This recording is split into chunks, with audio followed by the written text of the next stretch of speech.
ما بعد، فأنا الباحث في درجة الدكتوراه في قسم الفقه الإسلامي وأصوله،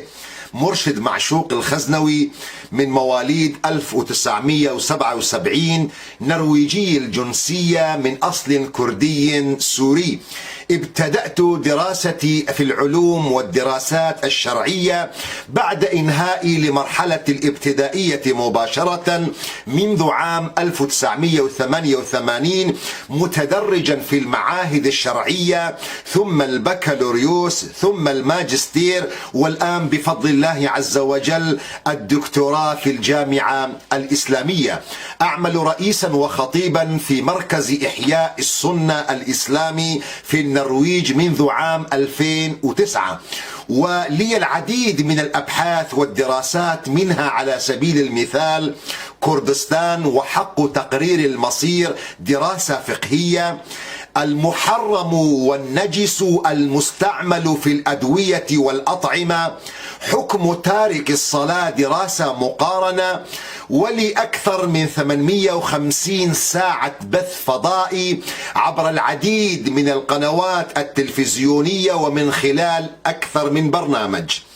كان من فضل الله عز وجل علي ومن نعمه الكثيرة والكبيرة علي قبول بحثي ورسالتي الموسومة فقه أم المؤمنين عائشة رضي الله تعالى عنها في النكاح والطلاق والرضاعة، دراسة مقارنة في درجة الدكتوراه في قسم الفقه الإسلامي وأصوله في الجامعة الإسلامية المفتوحة. وإنني إذ أحمد الله وأشكره على فضله ونعمه، فإنني أتقدم بجزيل الشكر والامتنان للجنة العلمية في الجامعة التي اعتمدت الرسالة ومنحتني درجة الدكتوراه بدرجة امتياز في الفقه الإسلامي وأصوله، وأشكرهم على دراستهم النقدية للرسالة. وقد جاء في تقريرهم أن الرسالة تميزت بجملة من الأمور، منها توثيق جيد للنصوص بالعزو إلى المصادر والمراجع المعتمدة، فيه تخريج جيد للأحاديث والآثار، فيه تصوير جيد للمسائل، فيه ترجيحات جيدة تدل على عقلية واعية وملكة فقهية ممتازة، مع بعض الملاحظات التي قمت بتصحيحها وتلبية تلك المتطلبات. أسأل الله عز وجل التوفيق والسداد. بلا أدنى شك أن فقه سلف الأمة وعلى رأسهم الصحب الكرام رضوان الله تعالى عنهم أجمعين هو القاعدة الأساسية التي قام عليها الفقه الإسلامي على مدى تاريخه الطويل، إذ هم من اختارهم المولى عز وجل لصحبة نبيه صلى الله عليه وسلم، فحفظوا الدين عنه ونشروه وبلغوه بين الشعوب والأمم، فعم الخير وانتشر العدل، فجزاهم الله عنا خير الجزاء. وما كانت المرأة المسلمة أقل شأنا وهمة وعملا في عهد النبوة من الرجال، فقد ضربنا أروع الأمثلة في التضحية والفداء والعلم والتحمل للمشاق والهجرة بدين الله عز وجل طلبا لرضاه. فكيف إذا كن من أزواجه ومن آل بيته صلى الله عليه وسلم، حيث قرر المولى عز وجل لهن الأمومة الشعورية لجميع المؤمنين، فقال المولى عز وجل: وأزواجه أمهاتهم. ومن أزواجه صلى الله عليه وسلم برزت أم المؤمنين عائشة رضي الله تعالى عنها، الزوجة الحبيبة الطيبة الطاهرة القريبة من ذلك القلب الكبير، خاتم الأنبياء والمرسلين، فأحبها المصطفى صلى الله عليه وسلم وعلمها، وهي أحبته صلى الله عليه وسلم وتعلمت منه وبلغت ما حفظته من حبيبها المصطفى صلى الله عليه وسلم، وكانت لها تطبيقاتها الفقهية واستدراكاتها على بعض الصحب الكرام، لا سيما وأنها عمرت طويلا بعد موت النبي صلى الله عليه وسلم، وعاصرت زمن المد الإسلامي، واشتركت في كثير من الأحداث والوقائع التي جرت بين الصحابة رضوان الله تعالى عنهم، وتعرضت لكثير من المستجدات الفقهية التي تتطلب اجتهادا دقيقا وعلما راسخا. لذلك كان اختياري في هذا البحث بعنوان فقه أم المؤمنين عائشة رضي الله تعالى عنها في النكاح والطلاق والرضاعة دراسة مقارنة، يمثل دراسة فقهية استقرائية مقارنة لما روي عنها رضي الله تعالى عنها من الآثار والأقوال الفقهية، كي نقف على جزء من حياة أم المؤمنين العلمية الكبيرة، وخاصة فيما يتعلق بشؤون الأسرة من الزواج والطلاق والعدة والرضاعة. ولنكمل ما بدأه غيرنا بارك الله في جهودهم أجمعين. مشكلة هذا البحث كمنت في جمع الآثار والفتاوى الواردة عن أم المؤمنين، وتمثل ذلك في صعوبة جمع تلك المادة الأولية المسندة لأم المؤمنين رضي الله تعالى عنها، حيث أنها مبثوثة في بطون أمهات كتب السنن والآثار، واحتاج البحث عنها إلى الرجوع إلى تلك المصادر واستقصائها مع الاستقراء التام لأبوابها الفقهية. وكان الهدف من هذه الرسالة هدفان: أولا الوقوف على علم السيدة عائشة رضي الله تعالى عنها، وإظهار ما خفي على كثير من الصحابة رضوان الله تعالى عنهم بحكم قربها وملاصقتها للنبي صلى الله عليه وسلم، ووساطتها بين نساء الصحابة ونقل أسئلتهن للنبي عليه الصلاة والسلام، وإخراجه إلى حيز الوجود العلمي بصورة منفردة، وذلك من خلال عرض دقيق للمسائل الفقهية التي تناولتها بالفتوى والاجتهاد، والاستفادة من الإجابات الواضحة والنافعة لكل زمان. الهدف الثاني كان إظهار مكانة المرأة العلمية من خلال سيدة العلماء السيدة عائشة رضي الله تعالى عنها، وإنصاف المرأة في ظل ما تتعرض له كل يوم من تسفيه لرأيها وتجهيل لفكرها. الدراسات السابقة لم أقف على دراسة خاصة بفقه أم المؤمنين عائشة رضي الله تعالى عنها ومروياتها واجتهاداتها في فقه الأسرة خاصة، اللهم ما يكتب في ذلك في فقهها العام أو في سيرتها العامة. ومنها مسند السيدة عائشة لابن داود السجستاني، ذكر فيه ما أسندته السيدة عائشة رضي الله تعالى عنها عن رسول الله صلى الله عليه وسلم. وكتاب الإجابة لإيراد ما استدركته عائشة على الصحابة للإمام بدر الدين الزركشي، وكتاب عين الإصابة في استدراكات عائشة على الصحابة لجلال الدين السيوطي. وأخيرا الموسوعة الكبيرة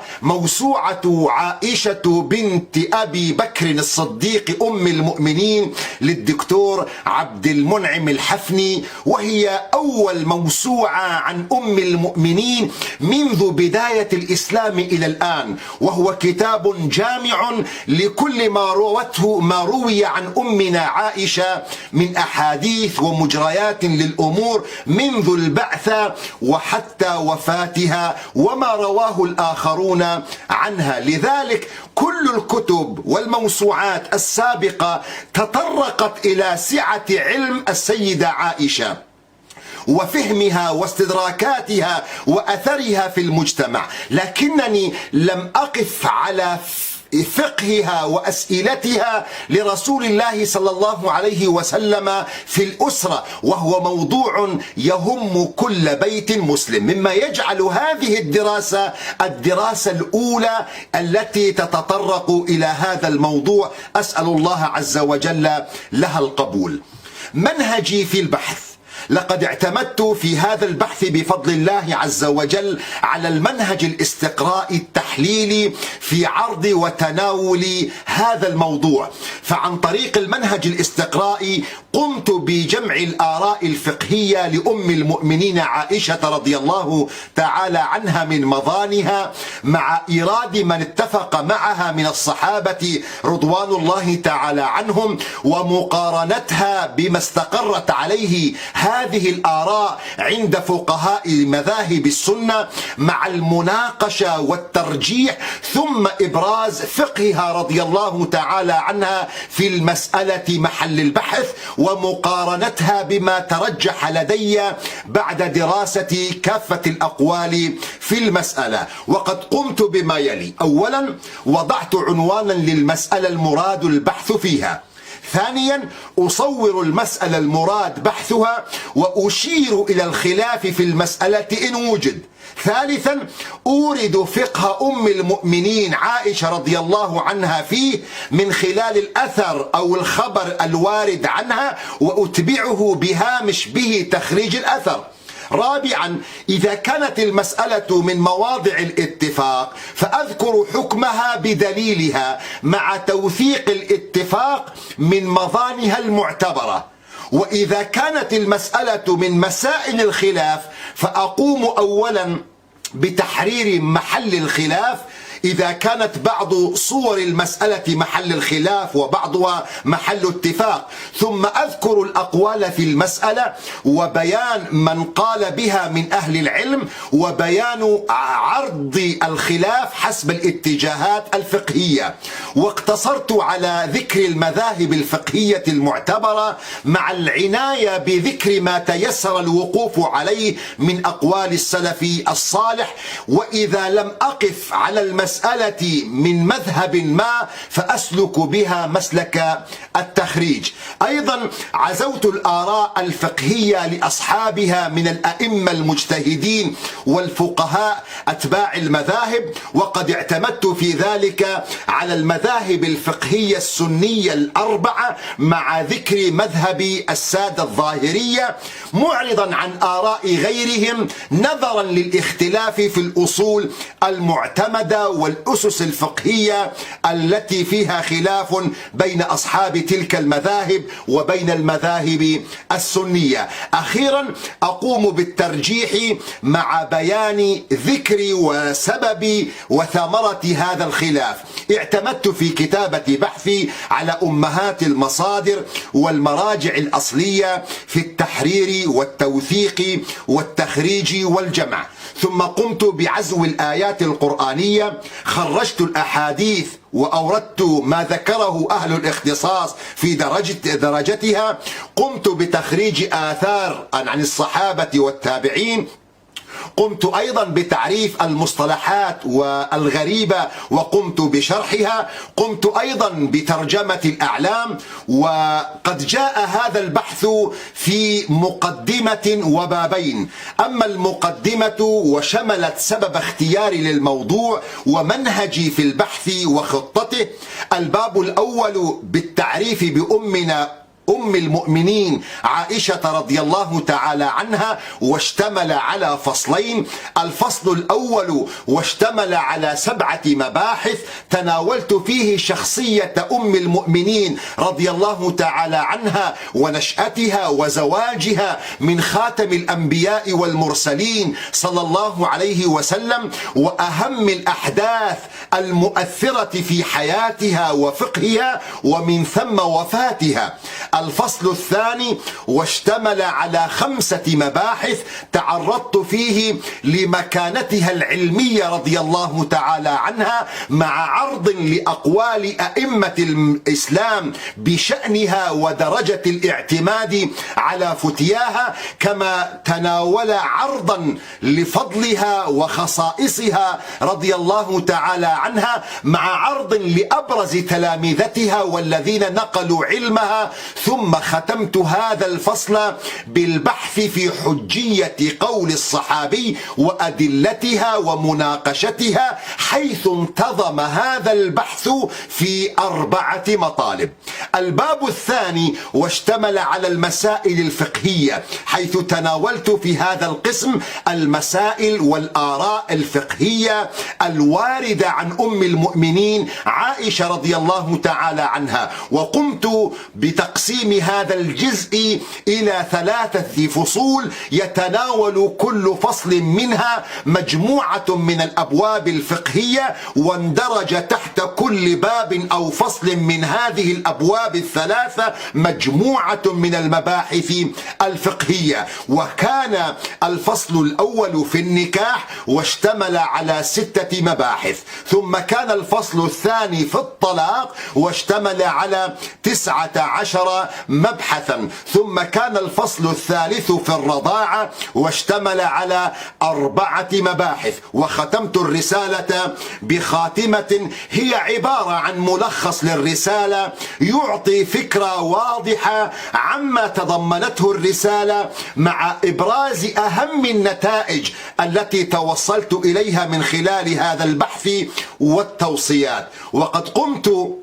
بإهداء هذا الجهد في البداية إلى من اشتاقت إليه القلوب وتاقت لرؤيته العيون، معلم الإنسانية، نبي الرحمة، سيد الأمة، إمام المتقين، سيدي رسول الله صلى الله عليه وسلم، وإلى من أطفأ شمعة أيامه كي يبقى الطريق أمامي نورا ساطعا، ومن غرس في نفسي الأمل وحب العلم والدين، إلى الذي علمني وبذل كل جهد في سبيل توسيع مداركي، والد الشهيد الدكتور معشوق الخزنوي، وإلى التي ربتني فأظن أنها أحسنت تربيتي وصبرت على مر الأيام، أمي أطال الله في عمرها، وإلى من صبرت معي الصبر الجميل، رفيقة الدرب الطويل والمشوار الصعب، زوجتي، وإلى ربيع أيامي وأزهار بستاني وزادي إلى الله، ومن شغلت عن حاجاتهم الضرورية، أولادي، أسأل الله أن يحفظ عليهم الدين. وبفضل الله عز وجل، وبعد الانتهاء من هذه الرسالة وتقديرها من قبل اللجنة العلمية وحيازتها على درجة الدكتوراه بدرجة امتياز، فإنني أتقدم بخالص الشكر والامتنان إلى الجامعة الإسلامية وأهديهم هذه الرسالة، سائلا المولى عز وجل التوفيق والسداد، وللجامعة مزيدا من النجاح والتقدم والازدهار في خدمة العلم والعلماء. وصلى الله وسلم وبارك على سيدنا محمد وعلى آله الطيبين الطاهرين وصحابته الكرام، والسلام عليكم ورحمة الله وبركاته.